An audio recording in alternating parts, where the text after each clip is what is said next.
আসসালামু আলাইকুম। সকল মুসলমান ভাইদের জানাই আন্তরিক শুভেচ্ছা। আমি আজকে নামাজ নিয়ে কিছু কথা বলবো। আসলে কথা হলো খুবই গুরুত্বপূর্ণ, কারণ আমি যেটা দেখলাম আর যেটা আমার মনের ভিতরে আসলো সেটা হলো আমি নামাজে গেলাম আজকে রমজানের পরে। আজকে কয়েকদিন ধরে রমজান গেছে, 3-4 দিন হয়েছে আমি নামাজে যাচ্ছি। বিকজ আগের মতন আর মানুষ দেখতেছি না, ঠিক আছে? আগে প্রতিটা অক্টে না হইলেও 70-80 জন 100 জন লোক হইতো, আর এখন সেইখানে হয় 15 জন 20 জন 30 জন। এই কারণে আমি ভাবলাম যে নিশ্চয়ই একটা মেসেজ দেওয়া দরকার। এইটা হলো কি ভাই, এই রমজান মাস গেছে গা দেখে কি আপনার উপর কি ফরজ গেছে গা? আচ্ছা, সকল মুসলমান আমরা কিন্তু জানি এই যে রমজান মাস চলে গেছে, আপনার উপর যে ফরজ নামাজ যে 5 ওয়াক্ত দিনের ভিতর সেটা কি চলে গেছে? নিশ্চয়ই বলবেন না। তাহলে সেটা যদি না চলে যায় তাহলে আপনি নামাজ মিস দিতেছেন কেন?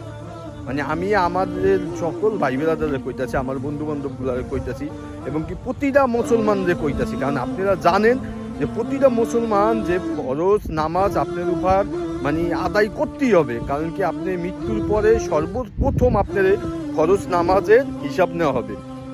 তাই মানে আমি এই কথা বলতেছি, যেইখানে 100 লোক জামাতে হইতো সেইখানে এখন লোক হয় 20 জন 30 জন, আর 70 জন লোক কই? তাদের কি ফরজ নামাজ আল্লাহ মাফ করে দিয়েছে? নিশ্চয়ই মাফ করে নাই। তাদের ফরজ নামাজের হিসাব দিতেই হবে, আর প্রতিটা লোকের হিসাব দিতে হবে। মানে মানে আপনি যখন মৃত্যুবরণ করবেন তখন আপনি প্রথমেই আপনার নামাজের হিসাব নেওয়া হবে। আর আল্লাহ পাক এরকম ভাবে কথা বলতেছে যে যেই ব্যক্তি নামাজ আদায় করলো সেই ব্যক্তি আল্লাহ সন্তুষ্ট আদায় করলো, নবীর সন্তুষ্ট আদায় করলো, তাই না? আর নামাজ ছাড়া তো কোনো উপায় নাই রে ভাই। এই কারণে আমি বলবো ভাই, রমজান গেছে দেখে আপনারা নামাজটা মানে ধাওয়াই দিয়েন না, এবং নামাজ গেছে এরকম না। নামাজ কিন্তু আজকেও 5 ওয়াক্ত নামাজ আপনার উপর ফরজ, কালকেও আপনার উপর 5 ওয়াক্ত নামাজ ফরজ। মানে আপনি যাই করেন, যত বড় অসুস্থ থাকেন আর যাই করেন না করেন, আপনার উপর 5 ওয়াক্ত নামাজ ফরজ। তাই আমি সকলেই বলুন ভাই, নামাজটা বাদ দিয়েন না। আপনারা আবার রমজানের মতনই নামাজটা পড়েন, ঠিক আছে?